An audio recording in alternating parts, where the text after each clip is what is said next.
Hello students, very good morning to all of you. I am Vikrant Bhardwaj, your physics tutor. और आज हम discuss करेंगे बेटा वर्क पावर एनर्जी में next topic, that is potential energy. Potential energy करने से पहले एक केस और कंसीडर करते हैं हम ग्रेविटेशनल पोटेंशियल एनर्जी का। मान लीजिए कोई बॉडी हमारी h हाइट पे है, ग्राउंड से कितनी हाइट पे है, h हाइट पे, and this is the mass m। इसका मास कितना है m। तो यहाँ पे बेटा इसकी जो पोटेंशियल एनर्जी होगी, ग्रेविटेशनल पोटेंशियल एनर्जी mgh, कितनी होगी mgh। अब इस बॉडी को मैंने h हाइट से ड्रॉप किया, इस चौक को मैंने अगर h हाइट से ड्रॉप किया, तो आप इसको अगर ध्यान से देखेंगे तो जैसे जैसे ये नीचे की तरफ मूव करेगा toward the centre of earth, इसकी जो स्पीड है वो इंक्रीज करेगी। यहाँ पे कितनी है 0 1 2 3 4 5।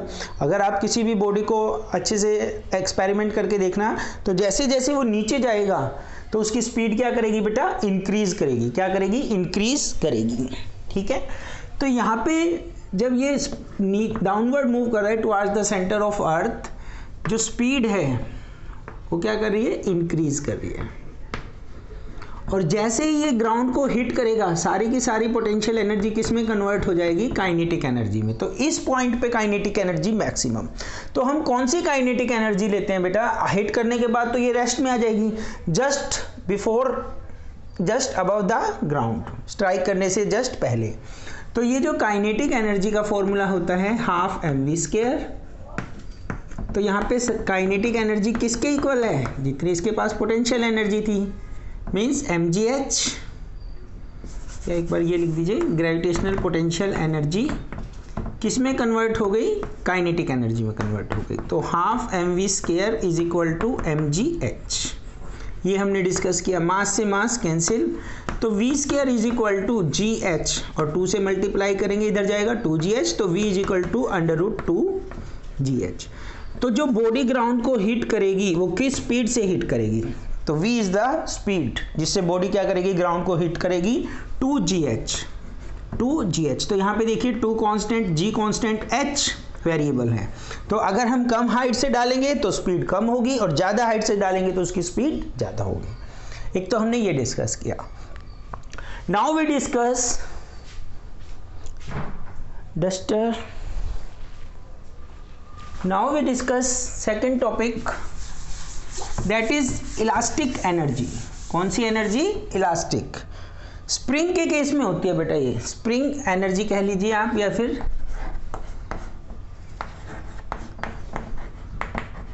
Spring potential energy.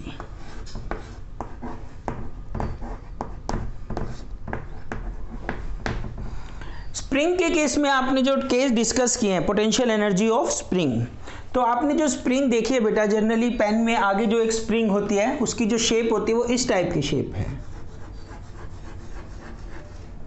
इसको हम बोलते हैं हेलिकल स्प्रिंग। क्या बोलते हैं, हेलिकल स्प्रिंग, या फिर इस टाइप की स्प्रिंग आपने कभी देखी होगी, this is known as spiral spring. Helical, first one is helical, mostly use, and spiral. A lot of variety of the springs are available, पर हम कहाँ डिस्कस करेंगे, इंजीनियरिंग में डिस्कस करेंगे बेटा। यहाँ पे अपना मेन कंसर्न नहीं है, ये तो जस्ट मैं आपको शेप इसकी बता रहा हूँ कि there are different type of spring. तो जो हम इसमें एनर्जी डिस्कस करेंगे, that is the potential energy of spring. तो वो कैसे डिस्कस करेंगे, उसका फॉर्मूला देखिए, potential energy of spring, gravitational potential energy कह लीजिए, या फिर पोटेंशियल एनर्जी ऑफ स्प्रिंग।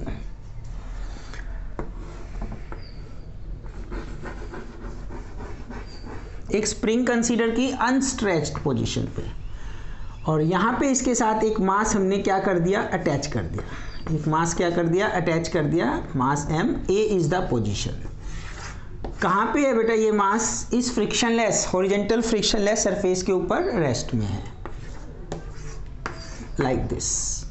तो ये जो पोजीशन है बेटा, इसको मैं इक्विलिब्रियम पोजीशन कंसीडर करूंगा। क्या कंसीडर करूंगा, इक्विलिब्रियम पोजीशन, अनस्ट्रेच्ड फॉर्म में। मान लीजिए ये O पॉइंट फिक्स्ड पॉइंट है, दूसरे एंड पे एक मास हमने लगा दिया, और ये मास कैसा है, रेस्ट में है, अभी अनस्ट्रेच्ड पोजीशन।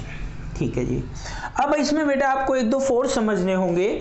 इस पे मैंने फोर्स लगाया और इसको स्ट्रेच कर दिया, वर्ड यूज कर रहा हूं स्ट्रेच, इधर की साइड फोर्स लगाया और इसको खींच दिया, स्ट्रेच कर दिया, या इलोंगेशन। अगर इधर इसको प्रेस करूंगा फोर्स लगा के, मैं इधर प्रेस करूंगा तो स्प्रिंग क्या होगी, कंप्रेस होगी। क्या होगी, कंप्रेस। इधर स्ट्रेच और इलोंगेशन, ठीक है। फॉर एग्जांपल मैंने इसको फोर्स लगाया और इस डायरेक्शन में यहां पे ले आया मैं, ठीक है, मैं फोर्स लगा के इसको इधर ले आया, मैंने फोर्स लगाया, applied force in this direction. तो इस स्प्रिंग में क्या होगा बेटा, एक force automatically comes into action. ये जो फोर्स है इस डायरेक्शन में लगेगा, इस फोर्स को हम कहेंगे रीस्टोरिंग फोर्स। क्या कहेंगे, रीस्टोरिंग फोर्स। इसका रिवर्स देखिए, इसका रिवर्स केस क्या होगा, अगर इसको मैं ये this is the equilibrium position, horizontal surface, अगर इस स्प्रिंग को खींच के मास को मैं इधर तक ले आता हूँ, यहाँ पे ले आता हूँ, फॉर एग्जांपल यहाँ ले आता हूँ, इस मास को, स्प्रिंग को मैंने क्या किया, स्ट्रेच किया, तो मैंने फोर्स जो लगाया वो इस बार इस डायरेक्शन में फोर्स लगाया, और स्प्रिंग में जो फोर्स होगा इस बार इस डायरेक्शन में प्रोड्यूस हो जाएगा। इस फोर्स को क्या बोलेंगे, रीस्टोरिंग फोर्स। दूसरे वर्ड्स में कह सकता हूं बेटा रीस्टोरिंग फोर्स का, जैसा कि नाम शो कर रहा है, रीस्टोर करना, इसको दोबारा से अपनी ओरिजिनल पोजीशन पे, स्प्रिंग की ओरिजिनल पोजीशन पे लाना, किसका काम है, रीस्टोरिंग फोर्स का। किधर एक्ट करता है, this is the equilibrium position, towards the equilibrium position, towards the equilibrium position. तो रीस्टोरिंग फोर्स के बारे में दो बातें आपको क्या पता होनी चाहिए बेटा, it's tendency to restore the spring to original position, first one, and second direction, it always act towards the equilibrium position, इधर एक्ट करेगा। तो ग्रेविटेशनल पोटेंशियल एनर्जी को हम डिफाइन करेंगे बेटा, कैसे डिफाइन करेंगे, it is the energy associated with spring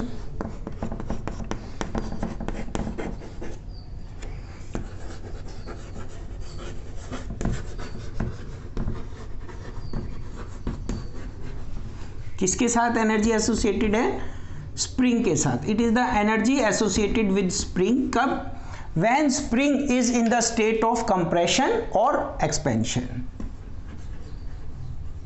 when spring is in the state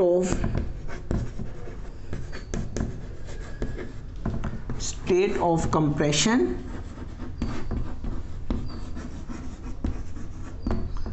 और एक्सपेंशन।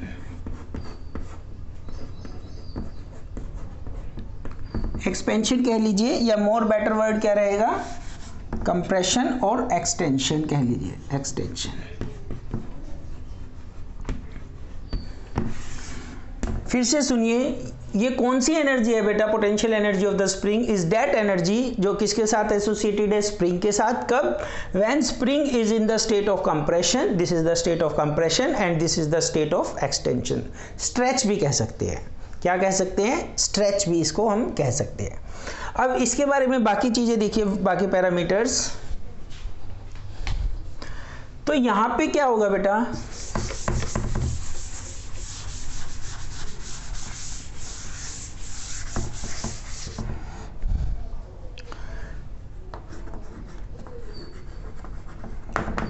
हुक्स लॉ को ओबे करता है। ये जो सिस्टम है हमारा स्प्रिंग का, इलास्टिसिटी की वजह से, अगर मैं पूछता हूँ क्यों इसने रीगेन की अपनी इक्विलिब्रियम पोजीशन, देखो ये कोई स्प्रिंग है, this is the fixed point, this is the movable point, यहाँ पे मैंने मास ये चौक इसको अटैच कर दिया, खींच के छोड़ दिया।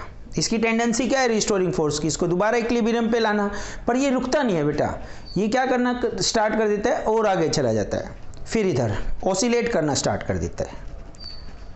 क्या करना स्टार्ट कर देता है, ऑसिलेट करना स्टार्ट कर देता है।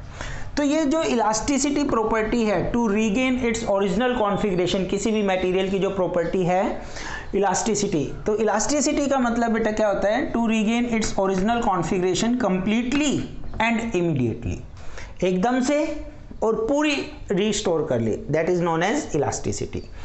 तो ये जो हुक्स लॉ है बेटा, इसको ओबे करता है, स्प्रिंग किसको ओबे करता है, हुक्स लॉ को ओबे करता है। हुक्स लॉ क्या कहते हैं, restoring force is directly proportional to, this is the symbol of directly proportional to stretch or compression, stretch और कंप्रेशन। सपोज कीजिए हमने इसको x वो किया और इसमें जो रिस्टोरिंग फोर्स आया वो F प्रोड्यूस हुआ। F is the restoring force. और x कब किया? जब इसको हमने x खींचा, x स्ट्रेच किया तो इसमें रिस्टोरिंग फोर्स F डेवलप हो गया ऑटोमेटिकली। तो ये जो F है डायरेक्टली प्रोपोर्शनल टू x। और दूसरी बात, ये नेगेटिव साइन, अभी बताता हूँ नेगेटिव साइन का रोल क्या है। मान लीजिए ये स्प्रिंग और यहाँ पे बॉडी, इसको मैंने क्या किया, ये इक्विलिब्रियम पोजीशन x तक पुल किया, x डिस्प्लेस किया, इसको x खींचा इधर। अगर इसको मैं x वो कर रहा हूँ बेटा, तो रिस्टोरिंग फोर्स किधर एक्ट करेगा? In this direction. इसकी टेंडेंसी क्या होगी? बॉडी को दोबारा यहाँ लाने की।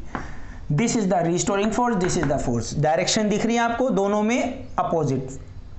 डिस्प्लेसमेंट इधर है और फोर्स किधर है? इधर है। तो ये जो स्ट्रेच और कंप्रेशन है, इसकी जगह डिस्प्लेसमेंट x अगर हुई इस डायरेक्शन में तो रिस्टोरिंग फोर्स इधर है, ये नेगेटिव साइन शो करता है बेटा। तो यहाँ पे प्रोपोर्शनलिटी साइन को हटाएंगे, कांस्टेंट आएगा, दैट इज kx। इस k को हम कहेंगे कांस्टेंट ऑफ प्रोपोर्शनलिटी को स्प्रिंग कांस्टेंट। क्या कहेंगे? Spring constant. तो k के बारे में डिस्कस करें, स्प्रिंग कांस्टेंट क्या हो जाएगा बेटा? Minus F upon X. It is defined as the ratio of restoring force per unit displacement. कैसे डिफाइन करेंगे हम spring constant? It is defined as the ratio of, it is defined as the ratio of, किसका ratio है बेटा? Restoring force, restoring force divide में per unit displacement.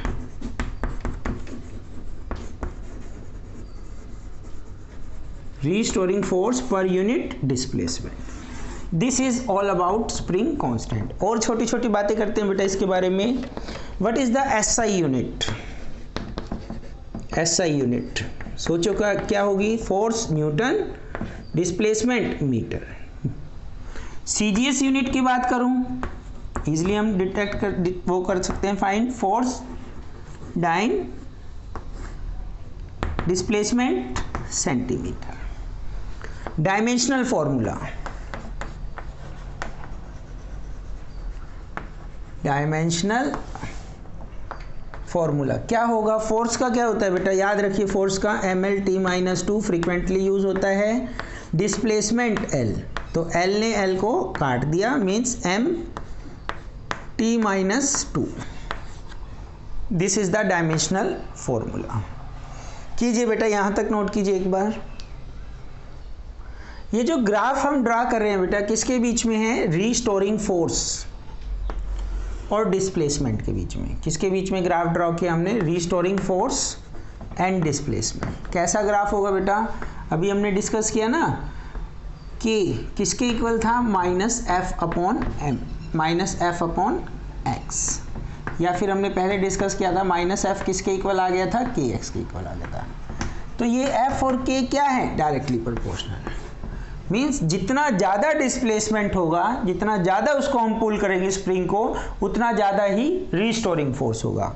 1 centimetre पुल किया for example 1 metre आ रहा है रिस्टोरिंग फोर्स, 2 सेंटीमीटर किया 2 Newton आ रहा है। तो कैसा ग्राफ मिला? स्ट्रेट लाइन ग्राफ मिला। कैसा ग्राफ मिला? स्ट्रेट लाइन ग्राफ मिला। और देखिए इसमें अगर मैं कहता हूँ फॉर्मूले में if x is equal to 1 unit displacement किया तो k की वैल्यू कितनी हो जाएगी बेटा? k is equal to -f। अगर x की वैल्यू 1 है तो k और f में क्या रिलेशन है? k is equal to -f। तो यहाँ से भी हम इसको डिफाइन कर सकते हैं। Spring constant of A spring, spring constant of A spring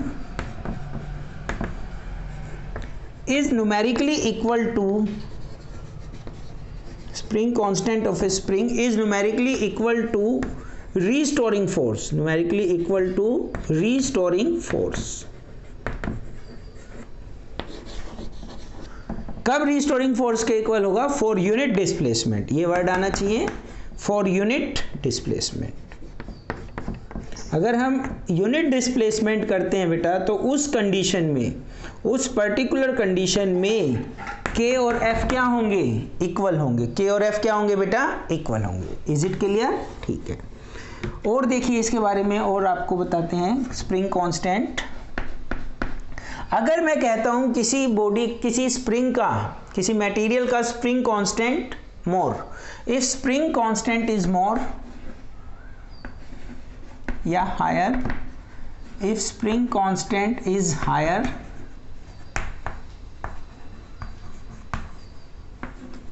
it is stiffer.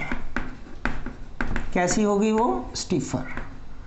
And if it vice versa कह लीजिए, या फिर if spring constant is less, comparison कर रहे हैं दो में, दो अलग अलग मटेरियल ले लिया, एक कॉपर एक आयरन, जिसका स्प्रिंग कांस्टेंट ज्यादा होगा वो टाइट होगी बेटा, स्प्रिंग इज स्टिफर।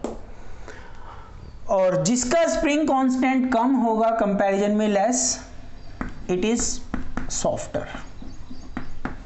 वो कैसी होगी, सॉफ्ट होगी, सॉफ्टर। ये क्लियर है?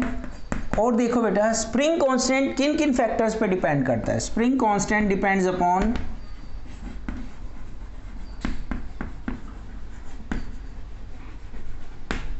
First one L, length of the spring, R, radius of the spring, and nature of spring, and nature of spring, nature of material. कौन सा मटेरियल है इस चीज पे डिपेंड करता है, कितनी लेंथ है, क्या रेडियस है, इन सब फैक्टर्स पे डिपेंड करता है। ये जो स्प्रिंग कांस्टेंट L लेंथ पे कैसे डिपेंड कर सकता है, ये डिपेंड करता है, हमने एक्सपेरिमेंटली फाइंड आउट किया, इनवर्सली प्रोपोर्शनल। तो अगर ये K है, ये L है, तो इस टाइप का ग्राफ आएगा। ठीक है, ये हमने एक्सपेरिमेंट करके देखा। लेंथ 1 सेंटीमीटर ली, K की वैल्यू 2 सेंटीमीटर ली, 3 सेंटीमीटर ली, तो जैसे जैसे लेंथ हमारी इंक्रीज कर रही है, वो स्प्रिंग कांस्टेंट क्या कर रहा है, डिक्रीज कर रहा है। तो ये कुछ फैक्टर्स हमने डिस्कस किए रिगार्डिंग स्प्रिंग कांस्टेंट। कीजिए बेटा, नोट कीजिए।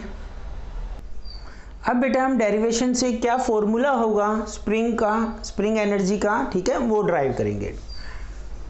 Drive the formula of spring energy.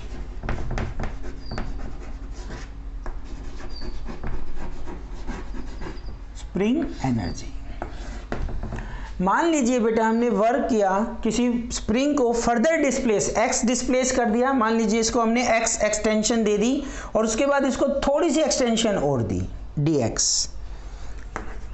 Late dx be the further extension, further displacement word use कर सकते हैं, further displacement, further displacement in the spring.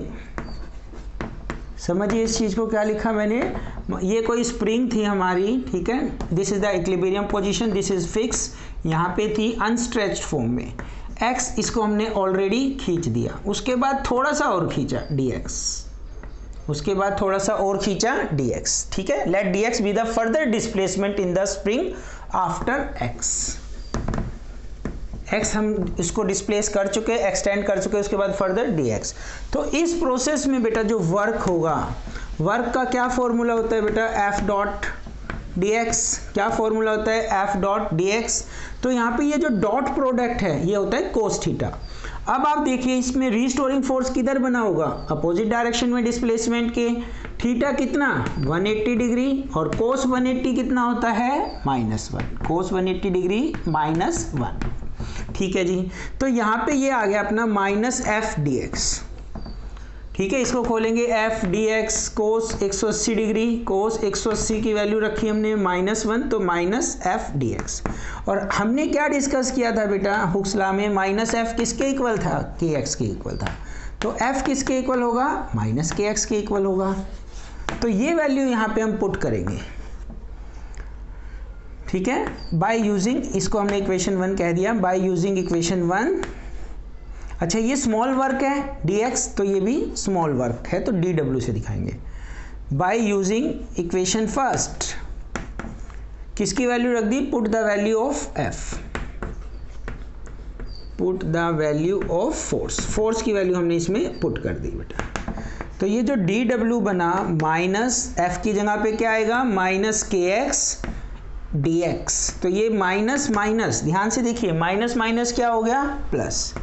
तो ये हमारा बना के x D x, minus minus plus के एक्स डी एक्स। पर ये अभी भी work done, total work done नहीं आया, small amount of work done. For total work done क्या करते हैं हम, integration. For total work done integration, क्या करेंगे, इंटीग्रेशन। टोटल वर्क डन के लिए क्या करेंगे हम, इंटीग्रेशन।